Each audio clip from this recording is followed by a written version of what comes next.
ओम शांति। ओम शांति। ओम शांति।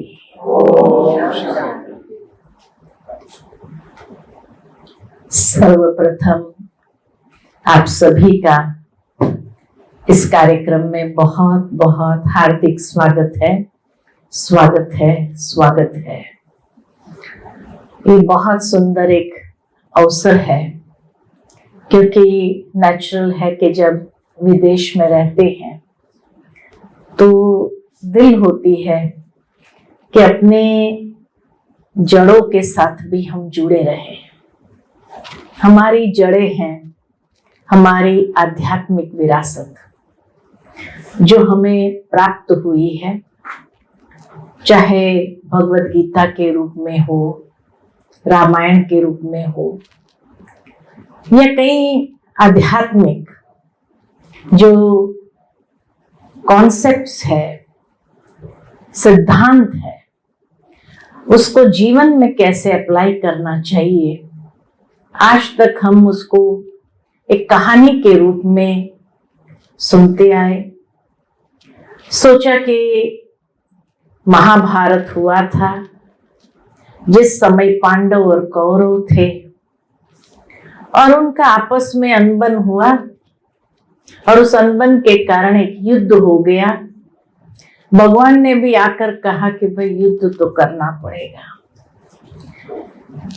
तब कभी कभी विचार चलता था कि अगर भगवान युद्ध करा सकते थे तो क्या सॉल्यूशन नहीं कर सकते थे? ये ताकत भगवान के पास नहीं थी? तो फिर युद्ध कौन सा था? और भगवान अगर युद्ध कराए और शांति न करा सके बिना युद्ध के, तो फिर हम उसको भगवान कैसे मानेंगे? ऐसे कई सवाल आज की जनरेशन के हैं। तो उन सबका उत्तर आज के इस सेशन में मिलेगा कि वास्तव में महाभारत और भगवत गीता का जो कनेक्शन है और उसका हमारी लाइफ से क्या कनेक्शन है, आज हम उसको एक अलग एंगल से समझने का प्रयत्न करेंगे कि ये हमारी लाइफ से भी बहुत डीपली कनेक्टेड है। क्योंकि भगवत गीता सर्वश्रेष्ठ माना गया, शिरोमणि माना गया कि सभी शास्त्रों में सर्वश्रेष्ठ अगर है तो भगवान वाच, भगवान का गाया हुआ गीत, जिसको गीता कहा। दूसरे सभी शास्त्र है, वेद, पुराण, उपनिषद, बहुत कुछ है भारत के पास में, लेकिन हर एक के पास आज के युग में वो सब समझने का टाइम नहीं है, है ना? तो भगवत गीता को कहा जाता है कि सारे वेदों का सार है, the essence of all Vedas.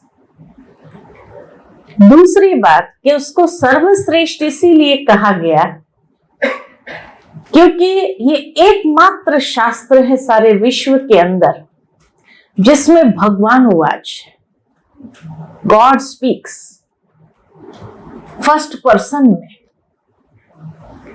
तो इसीलिए सारी दुनिया के लोग भी ये जानना चाहते हैं कि आखिर भी भगवान ने हमारे लिए क्या कहा, ऐसी क्या बात है जो हमारे लिए कही गई है।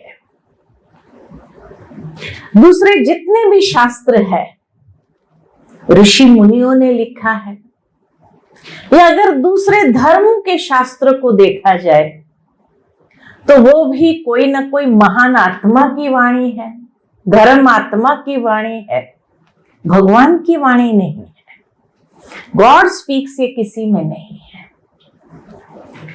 तो इसीलिए भगवत गीता सर्वश्रेष्ठ बताई गई है। और अगर प्रैक्टिकल देखा जाए, इतना विशुद्ध ज्ञान है, इतना शुद्ध प्योर फॉर्म में इसके अंदर ज्ञान है जो सारी मानव जाति को अप्लाई होता है। मतलब कोई भी ये नहीं कह सकता है कि ये भगवत गीता खाली हिंदुओं का है, हमारे लिए नहीं है। नहीं, it is applicable for everyone, हर एक के लिए एप्लीकेबल है, पूरी मानव जाति के लिए, किसी खास संप्रदाय के लिए नहीं है। और इसीलिए इसके अंतर्गत सभी धर्मों की मर्यादा की पवित्रता को सुरक्षित रखते हुए ईश्वरीय आध्यात्मिक ज्ञान को सार रूप में उसको गौरवान्वित किया गया है, इसीलिए ये महान है। दूसरा, भगवत गीता के लिए कहा जाता है कि वह जीवन जीने की कला सिखाती है। It teaches us the art of living. जीवन कैसे जीना चाहिए, खास करके कलयुग के अंदर जहां इतने प्रॉब्लम्स हैं, हर रोज कोई ना कोई नए प्रॉब्लम है, तो उसमें भगवान ने सिखाया है कि जीवन कैसे जीना चाहिए। एक मैन्युअल है जीवन जीने के लिए, एक ऐसी विधि उसमें बताई है और ऐसी उसमें ज्ञान की निधि है जो हर कोई अपने जीवन के लिए उसको अप्लाई कर सकते हैं। लेकिन अगर थोड़ा सा देखा जाए उसको एसेंस में कि ये हमारे पास कैसे पहुंचा, भगवत गीता आज के युग में कैसे पहुंचा, तो कहा जाता है कि महर्षि Ved Vyas, he was the instrument. वो कई बार समाधि में बैठते थे और समाधि में जब बैठते थे तो he used to go into a transcendental stage, trance में चले जाते थे और उस समय उन्हें कुछ बहुत अनमोल बातें प्राप्त होती थी। इसी प्रकार एक बार जब वो मेडिटेशन में बैठे थे और ट्रांस में चले गए तो भगवत गीता का ज्ञान उसको प्राप्त होने लगा। इतना अनमोल ज्ञान उसको इतना अच्छा लगा, उसने सोचा नहीं, उसको तो लिखना चाहिए, आने वाली जनरेशन्स को पता होना चाहिए। लेकिन लिखने जाए तो देखना रह जाए, देखने जाए सुनने जाए तो लिखना रह जाए। तो उन्होंने भगवान से विनती किया कि मुझे कोई लिखने वाला चाहिए। तो भगवान ने कहा आप गणेश जी का आवाहन करो। गणेश जी का आवाहन क्यों करने के लिए कहा? गणेश जी को कहा जाता है बुद्धि का देवता, लॉर्ड ऑफ विजडम, जिसके पास ऐसी बुद्धि थी जो आप जो कहेंगे वो उस बात को यथार्थ समझ करके लिख सकते हैं। दूसरा कोई व्यक्ति अपने मन की बात भी डाल सकता है, इसीलिए उनको गणेश जी का आवाहन करने के लिए कहा गया। तब कहा जाता है कि महर्षि वेद व्यास जी महाभारत के एकदम बिगिनिंग में गणेश जी का आवाहन करते हुए कहते हैं कि हे गणनायक, आप मेरे लेखक बनो। 77वां श्लोक फर्स्ट चैप्टर का कि हे गणनायक आप मेरे लेखक बनो। यह ग्रंथ में मेरे मन की अति उच्च अवस्था में अर्थात समाधि अवस्था में जो ज्ञान प्राप्त हुआ है उसको प्रकट कर रहा हूं, जो कि मेरी ही मन की कल्पनाओं का विस्तार है। ज्ञान मुझे समाधि में मिला, लेकिन जो मैं प्रकट कर रहा हूं ये मेरी अपनी मन की कल्पना है। बहुत स्पष्ट शब्द में वो एडमिट करते हैं कि जो मैं प्रकट कर रहा हूं ये मेरे मन की कल्पना है। जैसे, क्योंकि दोनों कॉन्ट्राडिक्टरी लगता है, तो कहने का भाव क्या है कि जैसे मान लो आज एक छोटा बच्चा हो और उस छोटे बच्चे को मुझे कुछ मॉरल सिखाना है कि बेटा सिंपल, झूठ नहीं बोलना चाहिए, सच बोलना चाहिए। ये सिंपल मॉरल है कि सच बोलो। लेकिन अगर मैं रोज सुबह उठ के उसको उपदेश दूं तो उसको समझ में नहीं आना है।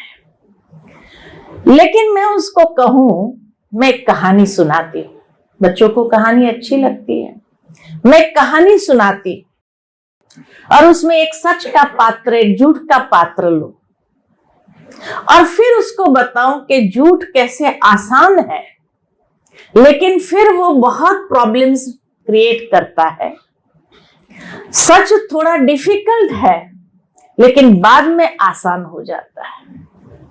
तो मैंने अपनी मन की कल्पना से एक कहानी बनाई इस मॉरल को समझाने के लिए। ठीक इसी तरह महर्षि वेद व्यास जी भी एडमिट करते हैं कि ज्ञान जो इतना पावरफुल अमृत था, लेकिन अगर मैं डायरेक्ट वो अमृत देता था तो शायद लोग उसको समझ नहीं पाते थे। इसलिए उसने एक कहानी का फॉर्म दिया और आज के लोगों को समझाना चाहा कि कैसे ज्ञान को जीवन के अंदर अप्लाई करना चाहिए, कैसे सरल हो सकता है। तो ये बात उन्होंने एडमिट करते हुए पहले ही अध्याय के अंदर फर्स्ट चैप्टर में 77वें श्लोक में इस बात को कह दिया। जिस तरह से आज प्रैक्टिकली देखा जाए कि बच्चों को आवश्यकता है कि हम अच्छी शिक्षा दें,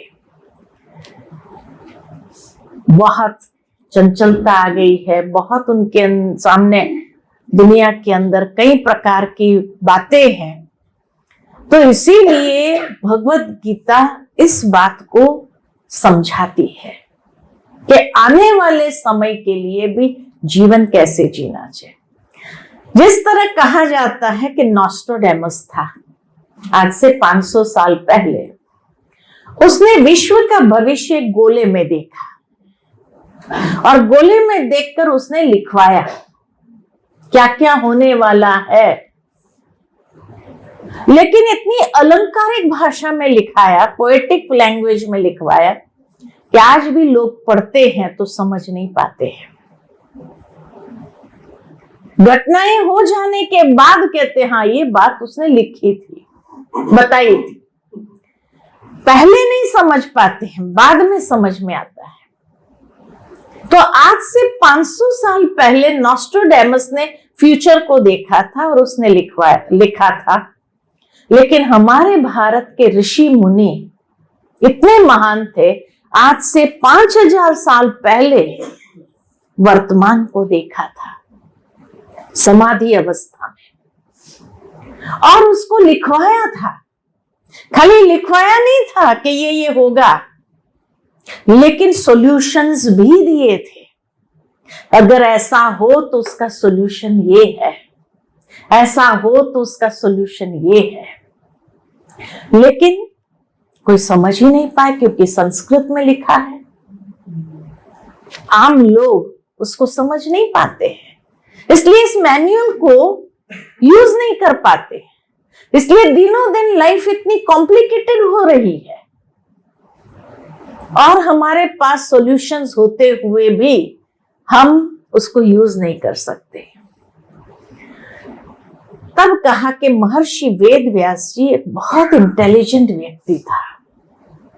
एक ही कथा में, महाभारत की कथा माना कहानी, एक ही कहानी में उसने हर लेवल को डिस्क्राइब किया है, हर लेवल के लिए सॉल्यूशन दिया है, हर मनुष्य के मन की स्थिति का समाधान। आज मनुष्य का मन बहुत बेचैन है, डिप्रेशन में है, व्यक्ति अपने आप में खुद लड़ रहा है ना, इतना अंदर में संघर्ष कर रहा है। उसका सॉल्यूशन भी भगवत गीता में है। उसके साथ साथ पारिवारिक स्थिति, आज परिवार में कितने झगड़े होते हैं, उसका समाधान भी भगवत गीता के रूप में है। सामाजिक स्टेज, सोसाइटी में जो प्रॉब्लम्स होते हैं, उसका समाधान भी भगवत गीता में है। नेशनल प्रॉब्लम्स, उसका समाधान भी भगवत गीता में है। और वर्ल्ड लेवल के जो प्रॉब्लम्स है, उसका समाधान भी भगवत गीता में। माना हर लेवल का जो प्रॉब्लम है उसका समाधान, सॉल्यूशन भगवत गीता है। कैसे? तो आज व्यक्ति की मनस्थिति कैसी है, घड़ी घड़ी आप देखेंगे उसके मूड्स चेंज होते हैं, चेंज हो रहे हैं। कभी कैसा मूड है, कभी कैसा मूड है, और इसीलिए उसको एक ऐसे चैलेंजिंग टाइम से गुजरना पड़ता है जो उसको लगता है जीवन एकदम असार है, कोई सार नहीं उसके अंदर। उसका विश्वास खत्म होता है, उसके मूल्य समाप्त होते हैं, उसका धैर्य समाप्त होता है, दया की हदें समाप्त होती है ना। ऐसे समय में कई लोग इन चुनौतियों को पार करने का प्रयत्न करते हैं। कई लोग तो दिल शिकस्त हो जाते हैं, डिसहार्टेंड हो जाते हैं, और डिसहार्टेंड होकर के क्या सोचते हैं, इससे तो मर जाना अच्छा है, सुसाइड कमिट कर लेते हैं। व्यक्ति के अंदर इतना चल रहा है, इतना युद्ध कर रहा है। इसलिए कहा भगवान ने कोई हिंसक युद्ध नहीं कराया था, लेकिन ये एक हमारे मन के युद्ध जो चल रहा है, अंदर का संघर्ष जो चल रहा है, उसका प्रतीक है कि हर इंसान आज युद्ध कर रहा है। कोई अपने आप से लड़ रहा है, कोई दूसरों से लड़ रहा है, कोई हालातों से लड़ रहा है, कोई सिचुएशन से लड़ रहा है, कोई प्रॉब्लम से कौन है जो नहीं लड़ रहा है? हर एक की लाइफ में स्ट्रगल है या नहीं है, युद्ध है कि नहीं है? यह है उसका सॉल्यूशन भगवत गीता है, इंडिविजुअल लेवल पर। अच्छा, पारिवारिक झगड़े, आज परिवार के अंदर देखो भाई भाई का झगड़ा है, खास करके फर्स्ट कजिन्स का झगड़ा है कि नहीं है? इंडिया में तो बहुत है, हर जगह अगर देखा जाए। मानो आप अगर विदेश से देश में जाओ और आपको थोड़े पैसे की जरूरत हो, और उस वक्त आप अपने कजिन से कहो कि भाई जो हमारे प्रॉपर्टी है उसका अगर विभाजन कर दे, हम पार्टीशन कर ले और हमारा हिस्सा हमको दे दो, हम बेच करके उस पैसे को हम कहीं लगाना चाहते हैं, तो आपके फर्स्ट कजिन्स क्या कहेंगे? क्या कहेंगे? हाँ, बाद में करेंगे, सब मेरा ही है, तुम्हारा कुछ नहीं है, जाओ यहां से। हाँ, सारा खेती मैं संभालता हूँ, सब कुछ मैं संभालता हूँ। और क्या कहेंगे? हमारे पुरखों की जमीन है, वो बेची थोड़ी जाती है ना? वो बेची नहीं जाती है, जो करना है कर लो। उनको मालूम है ये विदेश में रहने वाले यहाँ इंडिया के लॉस जानते नहीं है, ये कोई कोर्ट में जाने वाले नहीं है, टाइम वेस्ट करेंगे नहीं, तो कहते कुछ नहीं मिलना है, जो होता है कर लो, आप कुछ नहीं कर सकते हैं। हमेशा देखा जाता है कि फैमिली में झगड़ा अगर होता है, जमीन और जायदाद को लेकर के ही झगड़ा होता है। पांडवों ने भी क्या मांगा? 5 गांव मांगे। कितना एक्यूरेट, अब सोचो, आज से 5000 साल पहले वर्तमान सिचुएशन को, आज से 500 साल पहले भी भारत में ऐसी मेंटालिटी थी। एक गांव में लोग रहते थे तो सब कुछ अपना है ना? हर एक इतना प्यार से रहते थे। ये तेरे मेरे की बात जो है ना, ये तो अभी होने लगी है, इस युग की बात है। ये तेरा है, मेरा है। आज एक बच्चे को एक खिलौना दो आप और उसको कहो अपने ये फ्रेंड के साथ उसको शेयर करो, उसके साथ खेलो, कहेंगे नहीं मेरा है। अरे उसके कहो क्या तेरा छोटा भाई है, उसके साथ तुम खेलो, उसको दो खेलने के लिए, क्या कहेगा? ये मेरा है। मेरे तेरे का भाव एक छोटे बच्चे से लेकर के सबकी मेंटालिटी में आ गया है। तो उन्होंने 5 गांव मांगे कि तुम आप हमें 5 गांव दे दो, वी लिव पीसफुली, हमको कुछ नहीं चाहिए और। तो दुर्योधन ने क्या कहा? एक सुई की नोक बराबर भी जगह देने के लिए मैं तैयार नहीं। Do whatever you want to. ये आज के शब्द है। इसलिए कहा महर्षि वेद व्यास ने आज से 5000 साल पहले वर्तमान मेंटालिटी को देखा था, जो उसने महाभारत के अंदर लिखा। और इसीलिए दुर्योधन न उनको सुख से रहने देना चाहता था, न उनको सुख देना चाहता था। आज फैमिली में यही प्रॉब्लम्स चल रहे हैं सब जगह। कौन सा घर ऐसा होगा? इसीलिए महाभारत के लास्ट चैप्टर में लिखा है, जब घर घर में महाभारत हो जाए तब समझना महाभारत काल आ गया। आज घर घर में क्या चल रहा है? चलता है, हाँ, सभी जगह चल रहा है। तो उसका समाधान भी भगवत गीता है उसका सॉल्यूशन। तीसरा, आज के सोसाइटी में शकुनी जैसे पात्र है कि नहीं है? भरे पड़े हैं। शकुनी का काम क्या था? शकुनी का टारगेट धृतराष्ट्र नहीं था, गांधारी नहीं थी। शकुनी का टारगेट था यूथ। दुर्योधन, दुशासन, ये सारे जो 100 कौरव थे, वो उसका टारगेट था। उसके माइंडसेट को पॉइजन करना, विशियस बनाना, ये उसका टारगेट था। उसके अंदर जहर भरना, ये उसका काम था। और वो किसमें होशियार था? गैम्बलिंग में। गैम्बलिंग में इतना होशियार कहा जाता है, वो पासे भी उसके मन की बात सुनते थे, राइट? और इसीलिए उसने ये 100 कौरवों को इतना पॉइजनस बना दिया कि धर्म क्या है, अधर्म क्या है, कर्तव्य क्या है, अकर्तव्य क्या है, भलाई क्या है, बुराई क्या है, न्याय क्या है, अन्याय क्या है, कुछ भी समझने नहीं देता था। तो आज का शकुनी कौन है? हा? आज का शकुनी है मोबाइल। कैसे? वो आज के यूथ का माइंड कितना पोल्यूट कर रहा है। उसके अंदर जो इंफॉर्मेशन है, जो सारे वर्ल्ड की बातों का एक्सेस है, यूथ का माइंड पोल्यूट कर रहा है, नहीं कर रहा है? हाँ ना, बुजुर्ग जो है, बुजुर्ग इतना इन्फ्लुएंस में नहीं आते, लेकिन यूथ ज्यादा इन्फ्लुएंस में आते हैं। और आजकल तो मोबाइल में रोज रमी खेलो, ये खेलो, गैम्बल करना सिखाते हैं।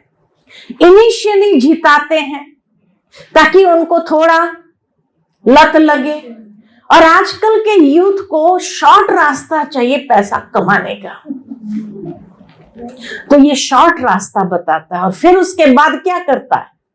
फंसा देता है, सब कुछ लूट लेता है, सारे बैंक अकाउंट खाली कर देता है। करता है, नहीं करता है? इसलिए कहा कि आज का मोबाइल जो है, एक तो यंग बच्चों का माइंड पोल्यूट कर रहा है। यूट्यूब पर ऐसी ऐसी चीजें डालते हैं, ऐसे ऐसे रील्स होते हैं। आजकल का यूथ बच्चा भी किसमें इंटरेस्टेड है? रील्स क्या चल रही है, और उस रील्स में उसको जीवन के लिए क्या सीखने को मिल रहा है? कुछ भी नहीं। माइंड पोल्यूट हो रहा है कि हाँ ये भी कर सकते हैं, ये भी कर सकते हैं। हर बात में उनको उल्टा मीनिंग निकालना अच्छा आता है। आज एक छोटा बच्चा बिना मोबाइल के खाना नहीं खाता है। आईपैड के साथ ही खाता है। हाँ, बिना उसके खाना नहीं खाता है। आप सोचो कितना वो उस चीज की अधीनता में आ गया है। सोसाइटी में ये प्रॉब्लम है। हर कोई आएंगे हमारे पास भी कहेंगे भाई बच्चों को कैसे हम समझाएं, आप ये बताओ। आज के सोसाइटी का सबसे बड़ा प्रॉब्लम ये हो गया है। बच्चों को कैसे सुधारे, बच्चों का मन पढ़ाई में कैसे लगाए। वो पढ़ाई नहीं करना चाहता है, पढ़ाई नहीं करना चाहता है, क्योंकि उसको बस, कई बच्चे तो इतने एडिक्ट हो चुके हैं, छोटे से बच्चे इतने एडिक्ट है, तो उसको जीवन में पढ़ाई नहीं करनी है, कुछ नहीं करना है, बस घुमाते जाना है। ये हाल है। तो इसीलिए कहा शकुनी का टारगेट कौन था?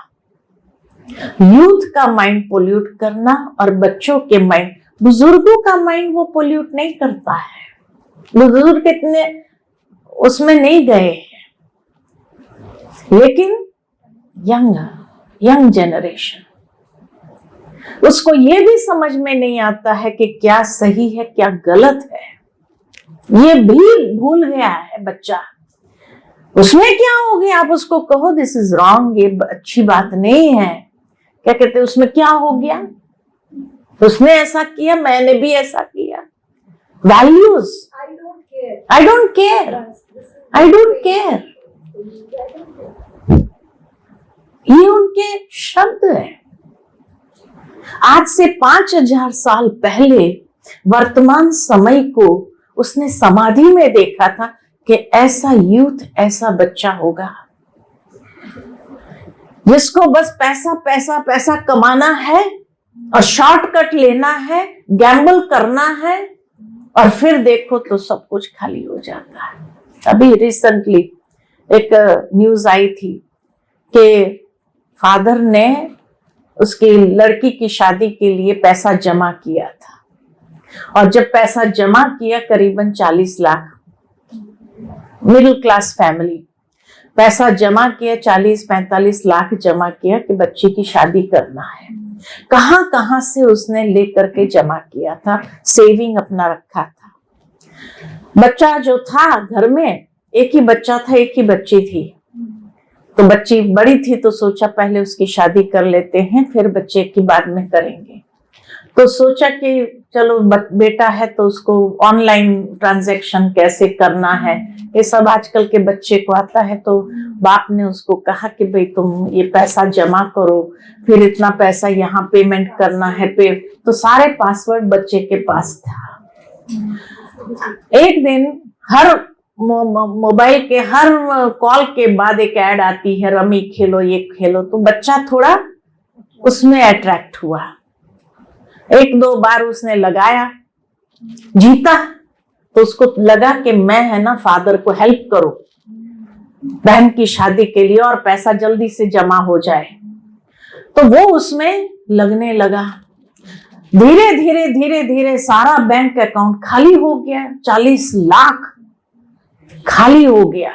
वो बाप ने कितना मेहनत से उसने जमा किया था, मिडिल क्लास फैमिली, सब खाली हो गया। जब उसने मांगा कि और पैसा दो, अभी बैंक में तो नहीं है, दूसरा बैंक अकाउंट दो, तब उसको रियलाइज हुआ 40 लाख गए। उसने रात को एक चिट्ठी लिखी कि I am so sorry dad, मेरे से ये गलती हो गई और मैंने सब पैसा गंवा दिया, बहन की शादी अभी कैसे होगी, और इसीलिए मैं भी जीना नहीं चाहता, सुसाइड कर लिया। अब वो बाप के ऊपर क्या गुजरी होगी सोचो। एक मिडिल क्लास का व्यक्ति 40 लाख उसके मेहनत की कमाई का, उसके पसीने की कमाई का चला गया। ये शकुनी का काम है। शकुनी बैंकरप्ट करता है। कहा जाता दुर्योधन, सुयोधन था, बहुत अच्छा था, सुयोधन उसका नाम है। उसको दुर्योधन किसने बनाया? शकुनी ने बनाया। दुर्योधन माना जो धन का दुरुपयोग करे। धन का दुरुपयोग, कौन सा धन? बौद्धिक धन, चारित्रिक धन, हाँ, स्थूल धन की बात नहीं है, अच्छे संस्कारों का धन। ये सारा धन का दुरुपयोग करना, ये दुर्योधन है। आजकल का यूथ क्या कर रहा है? दुनिया भर में देखो आप, खाली भारत की बात नहीं कर रही हो, हर धर्म के यूथ को अगर आप देखेंगे तो अपना समय शक्ति बर्बाद कर रहे हैं, नहीं कर रहे हैं? कर रहे हैं। गांव में जाओ, कौन खेलने जाता है वहां? यूथ खेलता है ज्यादातर, है ना? सारा पैसा बर्बाद करना जानते हैं। तो उसका समाधान भी भगवत गीता है। फिर धृतराष्ट्र, राष्ट्र की भावना, नेशनल लेवल के प्रॉब्लम्स। आज कौन राज करना चाहता है उस कुर्सी पर? कौन बैठना चाहता है? अंधा। ये आंखों से अंधा नहीं, हाँ?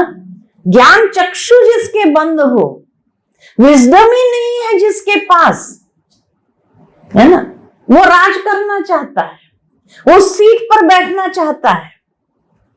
कोई विजडम है? राज चलाने का विजडम है? चलो, भारत को विश्व गुरु बनना है तो भगवान सही व्यक्ति को, और इसीलिए आज देखो भारत कितना टॉप पर जा रहा है ना? टॉप पर जा रहा है।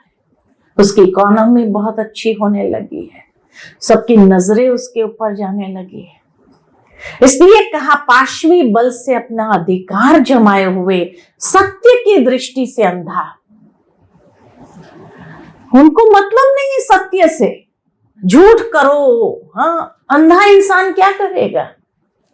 तो जो अपने नशे में अंधा है, अहंकार के नशे में अंधा है, जहां मानसिक और आत्मिक अंधत्व है, बहुत भयानक है। तो धृतराष्ट्र भी उस सीट को छोड़ना नहीं चाहता था। नहीं, मैं ही बैठूंगा, मैं ही रहूंगा। उसके लिए ही सारा, तो नेशनल प्रॉब्लम्स भी कितने बढ़ते हैं, है ना? धृतराष्ट्र, इसीलिए कहा धृत माना जो डिसीव करता है, गलत करता है। और आज वैश्विक प्रॉब्लम्स जो है, वर्ल्ड के प्रॉब्लम्स है, तो स्वयं भगवान को तो आना ही पड़ेगा। वो आ करके इसके इतिहास को एक नया मोड़ देते हैं, एक यू टर्न देते हैं कि मनुष्य मात्र जो आत्मा का पाठ भूला हुआ है, उसको रियलाइज कराने के लिए कि तुम कौन हो, तुम ये देह, तुम फलाना फलाना नहीं हो। आज दुनिया भर में सबसे बड़ा प्रॉब्लम कौन सा है? Ego problem, ego clash. आज घर में ईगो क्लैश कितना होता है? नहीं होता है। घर परिवार टूट रहा है। वर्ल्ड के अंदर ये ईगो क्लैश देखो। देश के लोगों का, जो हेड ऑफ द कंट्री है, उनके ईगो क्लैश। आज रशिया यूक्रेन खत्म होता जा रहा है, यूक्रेन एकदम खत्म हो गया, फिर भी बंद नहीं करना है युद्ध। सोचो कितना ईगो क्लैश है। उस ईगो को सेव करने के लिए वो सारे देश के लोगों की जान लगा सकता है। तो दुनिया के अंदर सबसे बड़ा प्रॉब्लम है ईगो प्रॉब्लम। क्यों ईगो प्रॉब्लम है? क्योंकि हम आत्मा है यही भूल गए हैं लोग, राइट? तो पांचों लेवल के जो प्रॉब्लम्स हैं उसका सॉल्यूशन भगवत गीता है। मनुष्य की मनस्थिति, पारिवारिक स्थिति, सोसाइटी, देश और विश्व, सभी प्रॉब्लम्स की जड़ का सॉल्यूशन भगवत गीता है। इसीलिए महाभारत में एक बहुत सुंदर बात दिखाई है।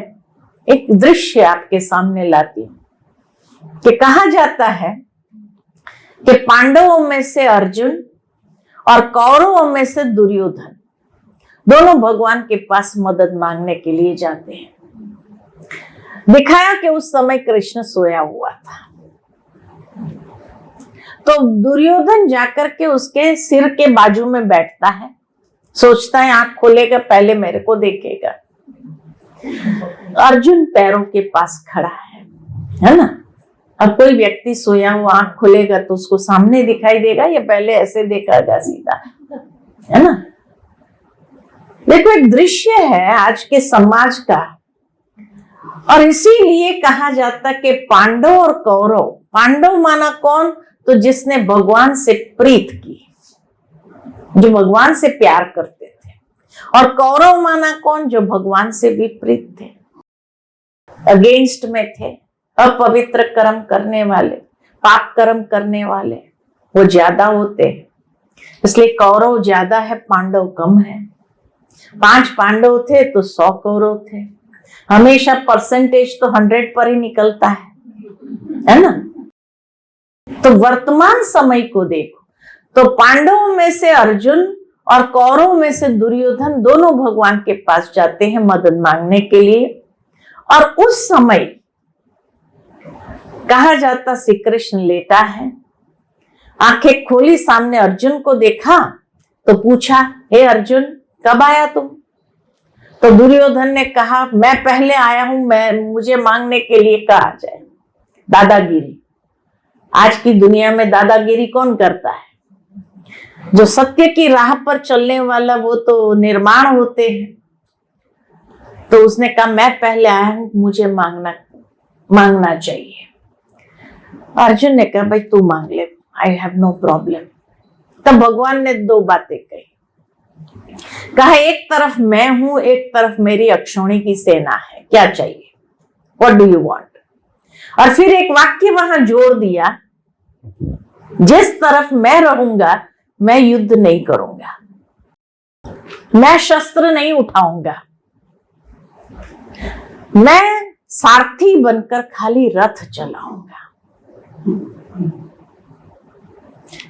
अब दुर्योधन को शकुनी ने सिखा के भेजा था, तुम और कोई बात में नहीं जाना, उसी को मांग लेना, उसी को मांग लेना और कोई बात में नहीं जाना। कितने भी ऑप्शंस तेरे सामने रखे, जब भगवान ने ये कहा कि भाई मैं युद्ध नहीं करूंगा, मैं खाली रथ चलाऊंगा, तो दुर्योधन ने सोचा कि फिर मांग के फायदा ही क्या, है ना। अब शकुनी ने सिखाया था उसको, राइट सिखाया था। आजकल गूगल हर बात में सही बोलता है। आप कुछ भी पूछना है, गूगल, एलेक्सा, या तीसरा भी कुछ है, जो भी हो, है, हाँ जो भी हो, माना उसको पूछो आप, वो जवाब देता है, सही जवाब देता है ना। गैजेट्स ऐसे ऐसे निकले हैं कि आप जो उनको सवाल पूछो आपको एक्यूरेट जवाब मिलेगा।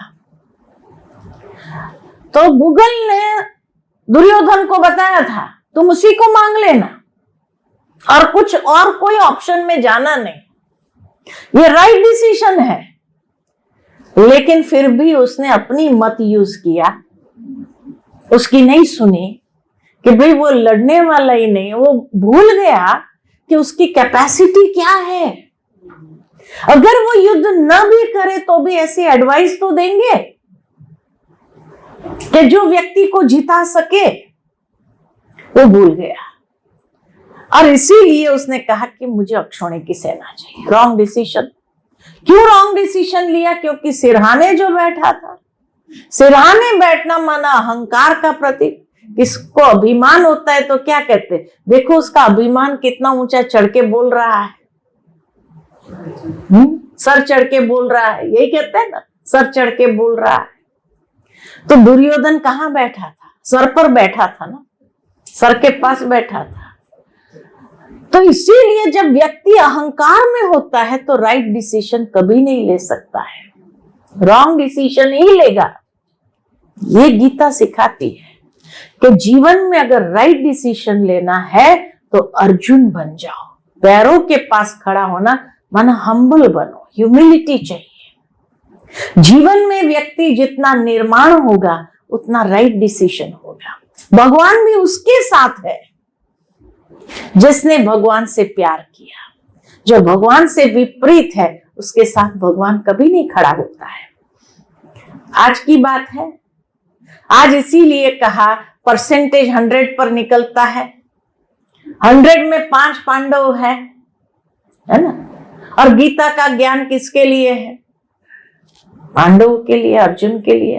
तो इसीलिए 100 अगेंस्ट 5, 5 अगेंस्ट 100। वो 5 पांडव में भी कौन कौन थे? 5% जो पांडव थे उसमें भी कौन थे?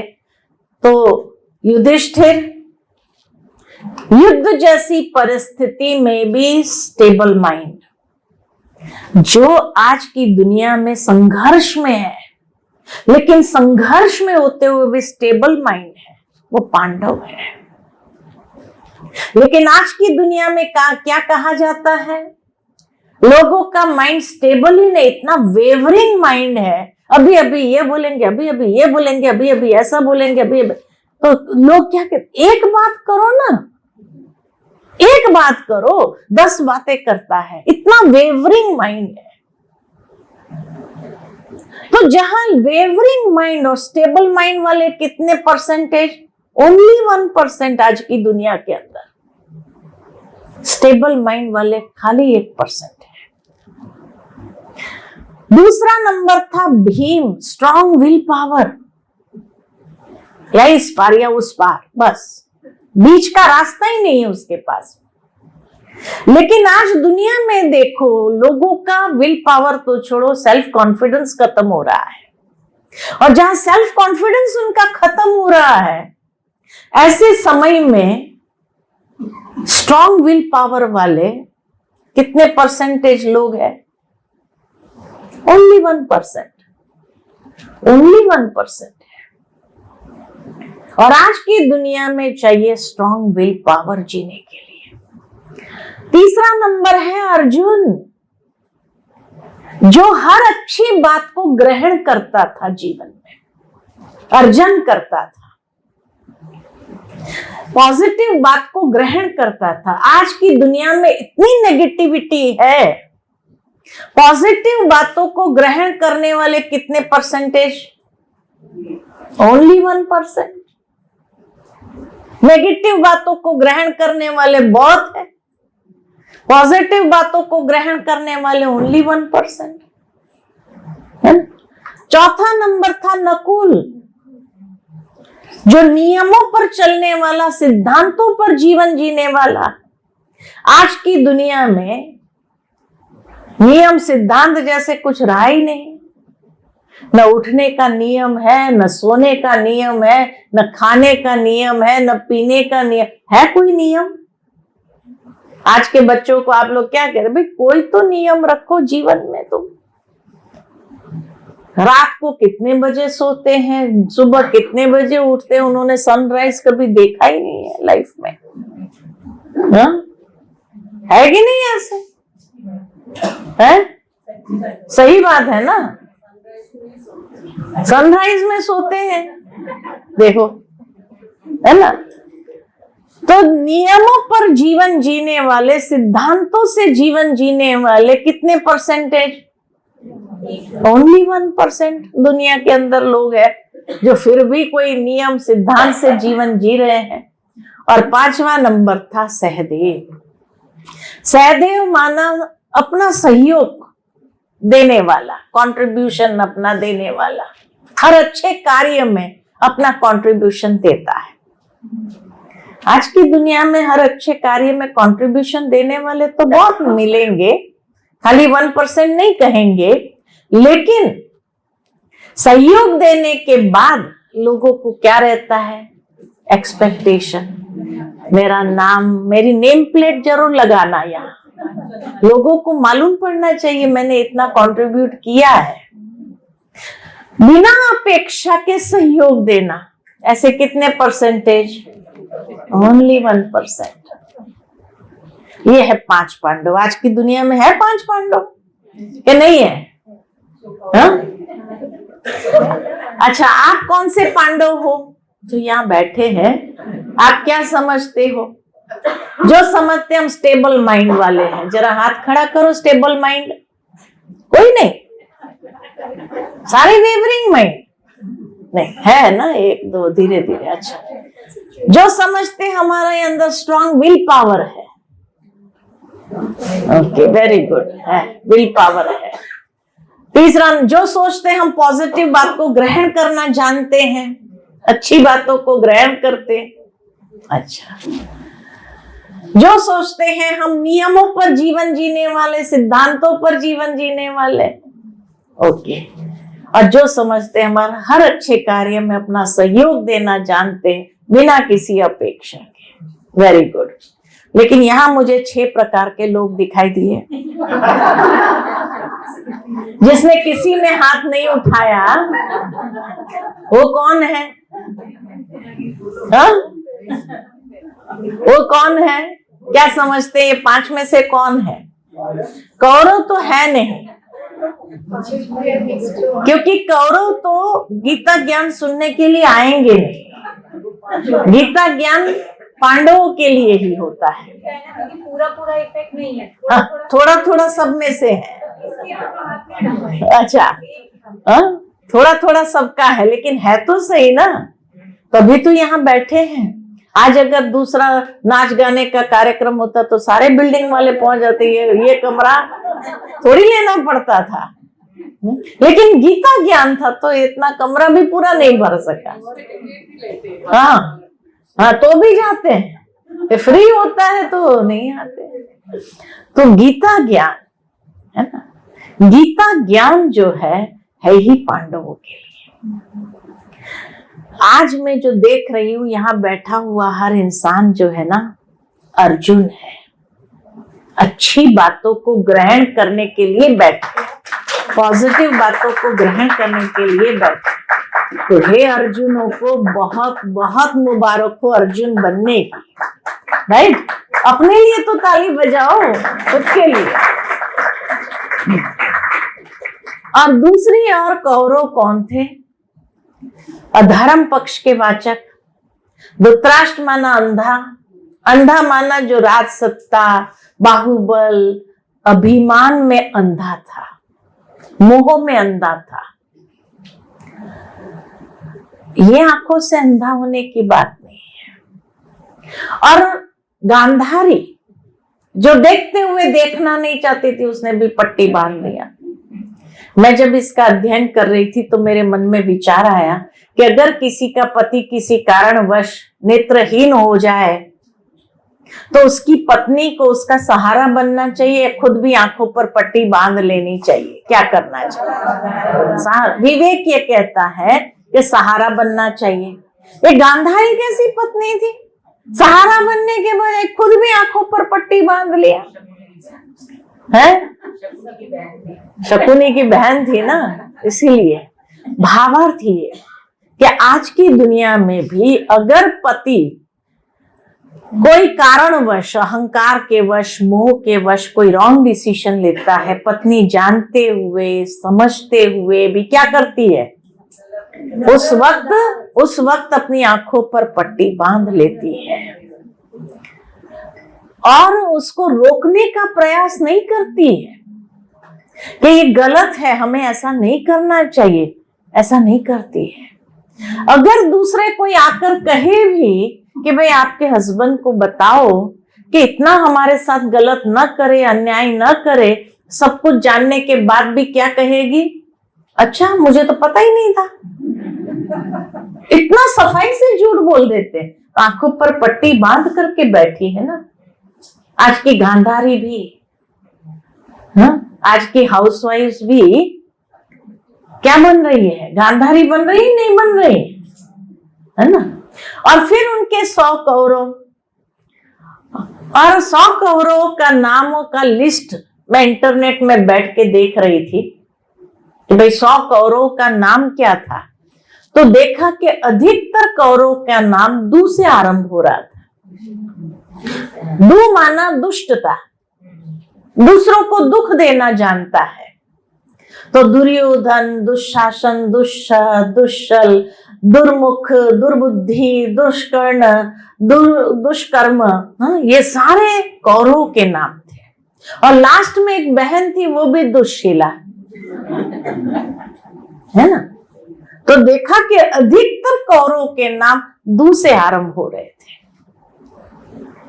तो मैं सोच में पड़ गई कि आज कलयुग में भी माँ बाप अपने बच्चों के इतने सुंदर सुंदर नाम रखते हैं, कितने सुंदर नाम होते हैं, उसके मीनिंग कितने अच्छे होते हैं। कोई अपने बच्चों का नाम दू से नहीं रखता है, रखता है कोई? हाँ, दू से दो ही नाम मुझे याद आए हैं। एक दुर्गा,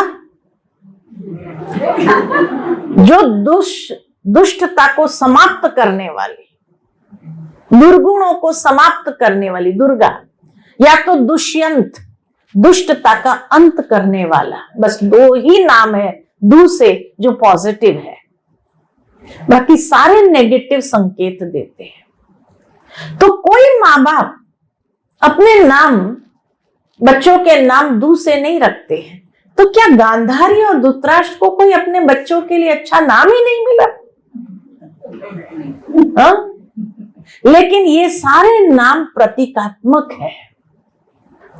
आज भले उस नाम से लोग नहीं है, लेकिन कैरेक्टर वाइज ऐसे लोग हैं, है ना? दुष्शिलाएं भी है।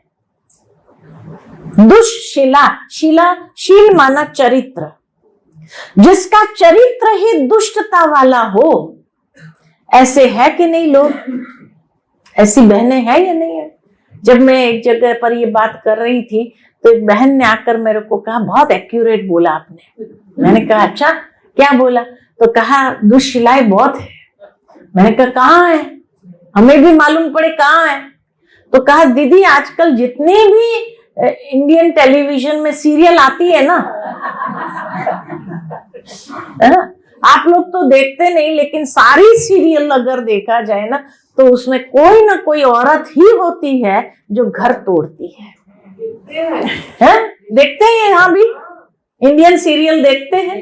तो कहा प्रैक्टिकल में ऐसे लोग हैं, ऐसा कार्य कर रहे हैं। तो ऐसी दुष्शिलाएं भी है ना, कि नहीं है?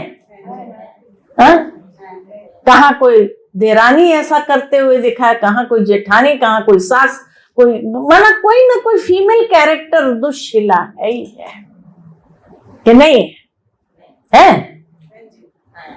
तो 100 कौरव भी है, 5 पांडव भी है, धृतराष्ट्र भी है, शकुनी भी है, गांधारी भी है, दुष्शिलाएं भी, सब कुछ तो है।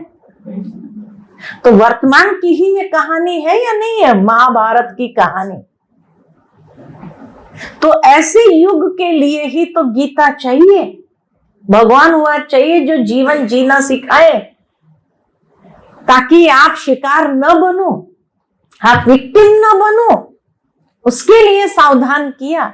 इसलिए कहा कि महर्षि वेदव्यास इतने इंटेलिजेंट थे, एक ही कहानी में, महाभारत की एक ही कहानी में आज का पूरा संसार का चित्रण, जो उसने कहा मेरे मन की कल्पना का विस्तार है, जो उसने समाधि में देखा था उसके लिए सॉल्यूशन भगवत गीता के रूप में लिखाया। और कहा जाता कि गणेश जी जब लिखने आए तो गणेश जी से लिखवाया, क्योंकि बुद्धि के देवता, द लॉर्ड ऑफ विजडम जिसको कहा, ताकि उसकी हर बात वो समझ सके। लेकिन कहा जाता है कि जब गणेश जी लिखने आए ना, तो एक शर्त रखी। क्या शर्त रखी? मैं इतना फास्ट राइटर हूं, जहां आप रुके मैं उठ के चला जाऊंगा। महर्षि वेदव्यास के पास और कोई ऑल्टरनेट नहीं था, तो उसने कहा ठीक है, लेकिन मेरी भी एक शर्त है। तो मेरी शर्त क्या है? तो वेदव्यास जी ने कहा मेरी शर्त यह है, मैं समाधि अवस्था में जो कुछ भी बोलूंगा हर बात को समझ के लिखना, बिना समझ के नहीं लिखना। और जब पहला ही श्लोक उच्चारण हुआ कि संजय से धृतराष्ट्र पूछते हैं कि कुरुक्षेत्र के मैदान में, धर्म क्षेत्र कुरुक्षेत्र के मैदान में मेरे पुत्र और पांडु पुत्र के बीच में क्या हो रहा है, उसका वर्णन करके तुम सुनाओ। पहला श्लोक गीता का। तो गणेश जी जैसे बुद्धि के देवता को रुकना पड़ा ये समझने के लिए कि सबसे पहली बात के कुरुक्षेत्र को ये विशेषण क्यों दिया, उसको धर्म क्षेत्र क्यों कहा। दूसरी बात क्योंकि कहा आज से 500 साल पहले भी भारत में एक ऐसा कल्चर था कि पूरा गांव एक फैमिली की रीति से रहता था। मेरे तेरे का भाव नहीं था, माइंड योर नहीं है, सब कुछ आवर्स, ये हमारा है। उस समय एक ही फैमिली का व्यक्ति धृतराष्ट्र पूछ रहा है, मेरे पुत्र और पांडु पुत्र, माना एक परिवार के लोग में भी उसने सेपरेशन कर दिया कि मेरे बच्चे और मेरे भाई के बच्चे के बीच में क्या हो रहा है। तो गणेश जी उस बात को समझ नहीं पाए, मेरे तेरे का भाव कहाँ है, एक ही फैमिली की कहानी है। तो उसको रुकना पड़ा उस बात को समझने के लिए। इतनी गहराई है गीता के अंदर कि जहां कॉन्शियसनेस में भी ये आ जाए मेरा और तेरा, वहां लड़ाई जरूर आरंभ होनी है। तो इसीलिए गीता का जन्म कहां हुआ, तो कुरुक्षेत्र के महायुद्ध के संघर्ष के बीच हुआ, जहां दोनों सेनाएं आमने सामने खड़ी है, प्रेक्षपास्त्र चलने शुरू होने वाले, युद्ध का शंखनाद गूंज उठा है। युद्ध की उत्तेजना के कोलाहल में इस संघर्ष के कारण सैनिकों का हृदय विदीर्ण होने लगा। ऐसे समय पर गीता ज्ञान दिए जाने कारण गीता को संघर्ष का शास्त्र भी कहा गया है। इसलिए कुछ समय पहले मैं कुरुक्षेत्र गई थी, तो कुरुक्षेत्र में कार्यक्रम पूरा होने के बाद मुझे कहा कि चलो आपको यहाँ के हिस्टोरिक प्लेसेस दिखाने ले चलते हैं। तो सबसे पहले मुझे लेके चले ज्योतिसर। ज्योतिसर वो स्थान है जहां ये गीता उपदेश दिया गया था।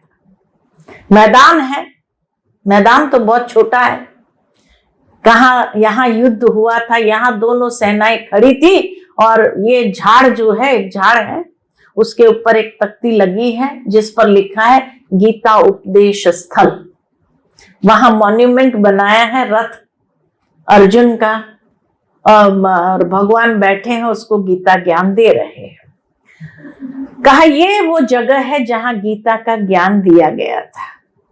मैंने उनको पूछा, एक बात बताओ, गीता का ज्ञान देने में भगवान को कितना टाइम लगा? 18 चैप्टर्स, 700 श्लोक, तो कितना टाइम लगा होगा?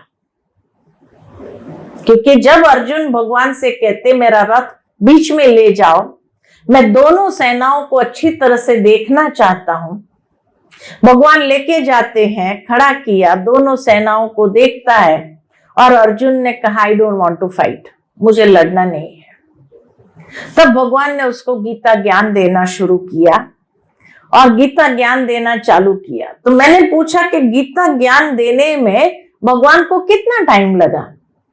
तो मुझे कहा कि 2.25 घंटे लगे, 2 hours 45 minutes लगे। तो मेरे मन में विचार चला कि 2.25 घंटे अगर लगे 700 श्लोक बोलने में भगवान को, तो इतना समय दुर्योधन ने क्या किया जो युद्ध के लिए इतना उतावला था? हाँ, क्या उसमें पेशेंस थी 2.25 घंटे की? Did he have the patience? Patience तो नहीं हो सकती। तो मैंने पूछा कि उस समय दुर्योधन ने क्या किया? वो लोग मेरा चेहरा देखते रहे और कहा उसके बारे में तो कुछ लिखा नहीं है। तो एक भाई ने कहा नहीं, उस वक्त है ना भगवान ने टाइम फ्रीज कर दिया था। मैंने कहा टाइम फ्रीज कहाँ किया था? क्योंकि पहले अध्याय में तो बताया कि भाई दुर्योधन जा रहा है और सबको कह रहा है कि अभी शंख बजाओ, ये करो वो करो, सारी हम वो इंस्ट्रक्शन देना चालू करता है, भीष्म पितामह को हमें प्रोटेक्ट करना है, उनको मर। और सबसे बड़ी बात, युद्ध में जवान जाते हैं या बुजुर्ग जाते हैं? भीष्म पितामह, द्रोणाचार्य इतने बुजुर्ग थे, उनके ग्रैंड चिल्ड्रन थे सारे, और वो सेनापति है, वो डिफेंस मिनिस्टर है, और उसको वो कहते हैं कि उसको प्रोटेक्ट करना है, उसको मरने नहीं देना है। तो टाइम फ्रीज कहां किया था? तो फिर कहा उसके बारे में कुछ बताया नहीं। ओके, नहीं बताया है तो भाई उसके अंदर इतना। फिर मेरे मन में विचार आया कि आज रास्ते पर भी अगर दो व्यक्ति का आपस में झगड़ा हो जाए और आप एक को देखो कि बड़ा सज्जन है, पॉजिटिव है, उसको जाकर आप कहो कि मैं तुझे गीता ज्ञान देता हूं, तो दूसरा क्या करेगा? गीता ज्ञान देना है तो घर में देना, this is not the place. पहली थप्पड़ शायद मुझे ही मारेगा वो, है ना? Let us be practical. कैसे हम विश्वास कर ले कि माना 2.25 घंटे तक वो ज्ञान दे रहा है और दुर्योधन का कोई रिएक्शन नहीं, वो कुछ नहीं कहता है, कोई रिएक्ट नहीं करता है, आकर के भगवान को कह सकता था ज्ञान देना है तो घर में जाके देना, this is not the place, we have come here to fight, let us fight. इतना दिन क्या किया आपने? बैठ के ज्ञान देना चाहिए था आपको, ये लास्ट मोमेंट ज्ञान दे सकते हैं आप। कहेगा कि नहीं कहेगा? अच्छा, तीसरी बात ये कि आज मानो प्रैक्टिकली दुनिया में देखा जाए तो अगर युद्ध जैसी स्थिति हो जाए और उस समय सामने वाले में भी पेशेंस ना हो, चलो, और अर्जुन एकदम डिप्रेशन, जो इतना बड़ा योद्धा एकदम डिप्रेशन में आ जाए और कहा I don't want to fight, मुझे युद्ध करना नहीं है, और भगवान 2.25 घंटा उसको ज्ञान दे रहा है, उसको मोटिवेट कर रहा है और युद्ध के लिए तैयार कर दिया। तब मेरे मन में विचार आया कि मानो आपके घर में 2 बच्चे हो, एक है बड़ा आज्ञाकारी, दूसरा है तूफानी, हर बात में दादागिरी करता है, तूफान मचाता है। तो ज्ञान किसको देना चाहिए? जो तूफान मचाते उसको ज्ञान देंगे या जो आज्ञाकारी है उसको ही समझाते रहेंगे? क्या करेंगे? जो समझेगा उसी को समझाएंगे ना, जो समझने की कोशिश नहीं करेगा तूफान वाले को समझाएंगे। प्रैक्टिकल ये है कि तूफानी जो है उसको आपको शांत करना है, उसको समझाना है। उसको नहीं समझाएंगे तो वो और तूफानी हो जाएगा और दादागिरी करेगा और बुली करेगा सबको, आपके लिए रोज के प्रॉब्लम्स क्रिएट करेगा, है ना? आज्ञाकारी को तो वो है ही आज्ञाकारी, उसको क्या समझाएंगे? तो गीता का ज्ञान की आवश्यकता किसको थी? दुर्योधन को थी या अर्जुन को थी? तो भगवान ने दुर्योधन को ज्ञान न देकर अर्जुन को क्यों दिया? भावार्थ ये कि भगवान दुर्योधन को ही देने गए थे, लेकिन दुर्योधन ने क्या कहा? धर्म क्या है मैं जानता हूं, अधर्म क्या है वो भी मैं जानता हूं, धर्म के मार्ग पर मैं चल नहीं सकता हूं, अधर्म को मैं छोड़ नहीं सकता हूं। अब बताओ क्या कहना है? आज की दुनिया में भी धर्म क्या कहता है कौन नहीं जानता है, अधर्म किसको कहा जाता है कौन नहीं जानता है, फिर भी धर्म के मार्ग पर कितना चलते हैं, अधर्म को कितना छोड़ पाते हैं।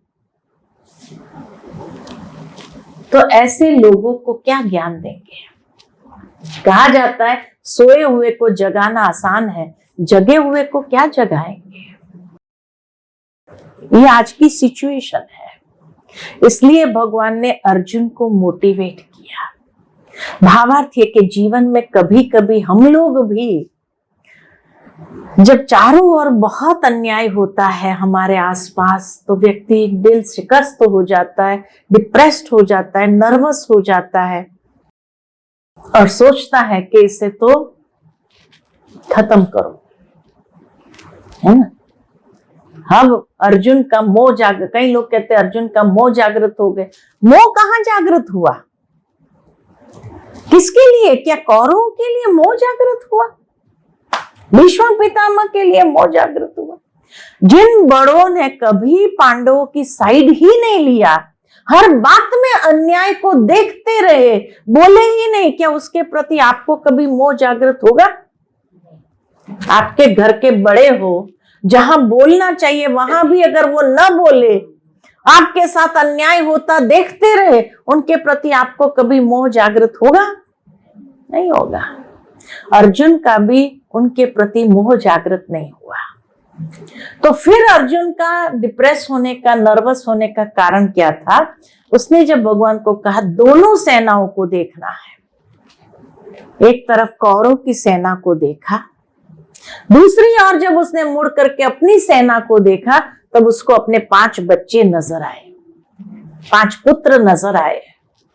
और उसको याद आया कि द्रौपदी ने पूछा था भगवान से कि ये युद्ध का परिणाम क्या होगा।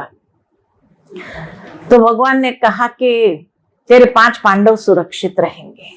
तब द्रौपदी ने पूछा मेरे पुत्र, तो कहा पुत्र की गारंटी मैं नहीं लेता हूं। भगवान ने भी मना कर दिया, पुत्र की गारंटी मैं नहीं लेता हूं।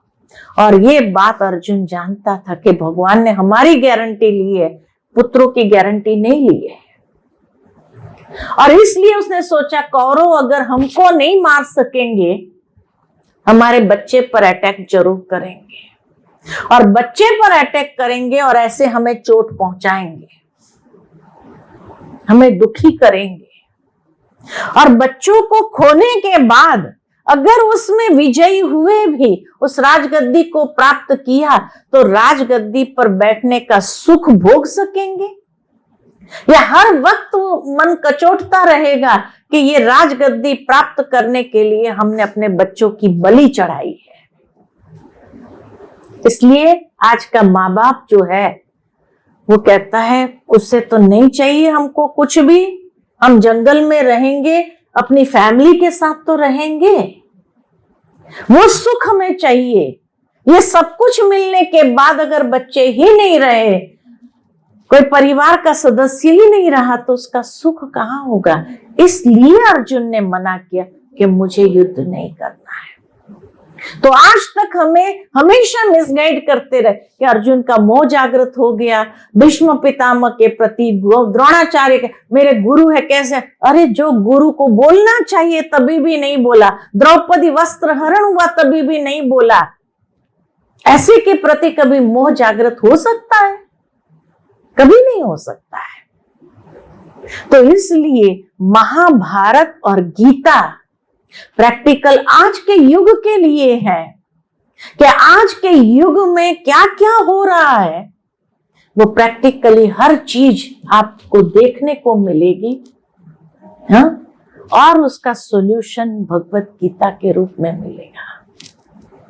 तो हमारे पास मैन्युअल है, जीवन जीने की कला सिखाने वाली गीता है, लेकिन गीता को किसी ने डिकोड ही नहीं किया, तो होते हुए भी हम उसमें से सॉल्यूशन प्राप्त नहीं कर सके।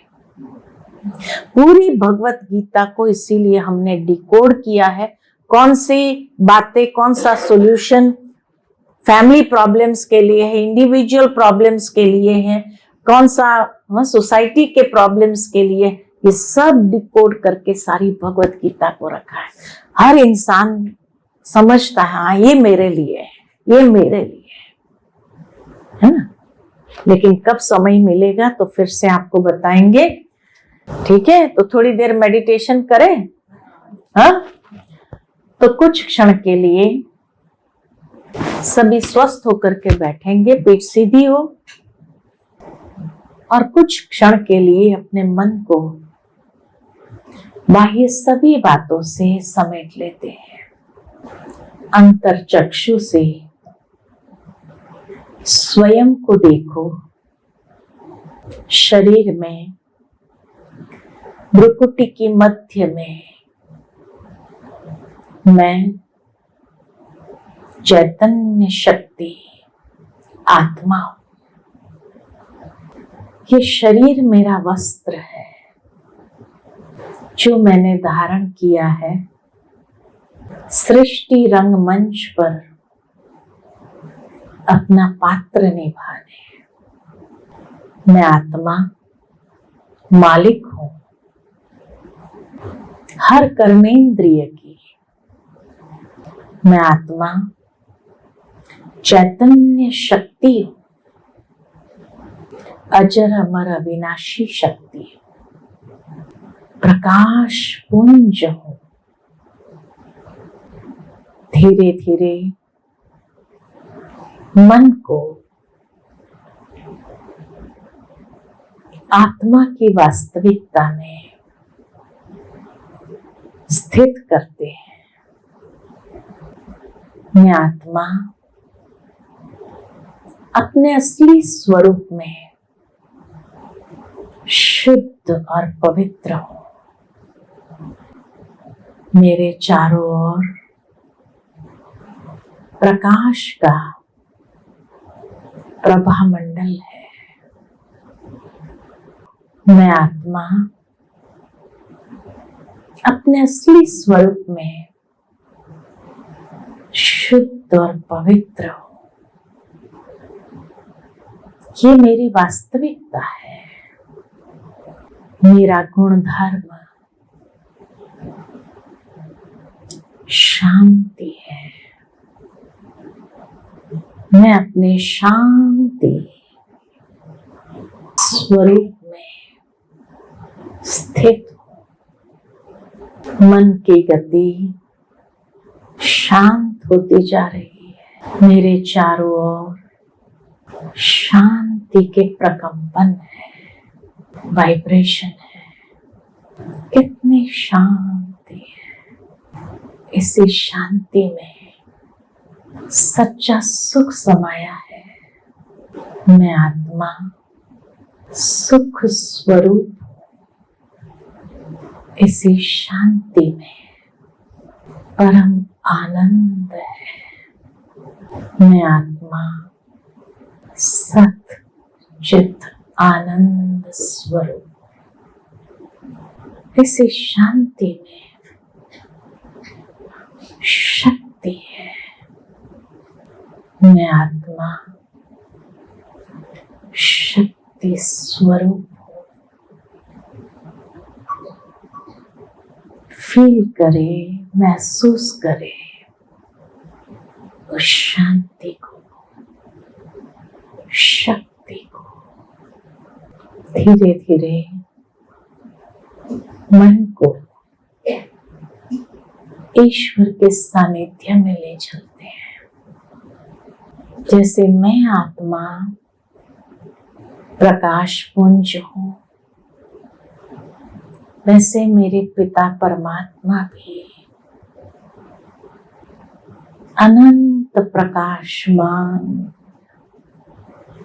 दिव्य तेजोमय स्वरूप है। सर्वशक्तिमान परमात्मा से सर्व शक्तियों की किरणें मैं स्वयं में समाती जा रही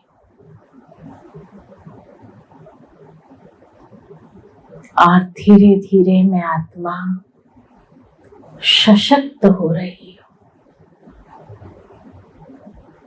कितना सुंदर अनुभव है ये। धीरे धीरे अपने मन को वापस इस पंच तत्व की दुनिया की ओर, शरीर में भ्रुकुटी के मध्य में स्वयं को देख रही हूं। ओम शांति।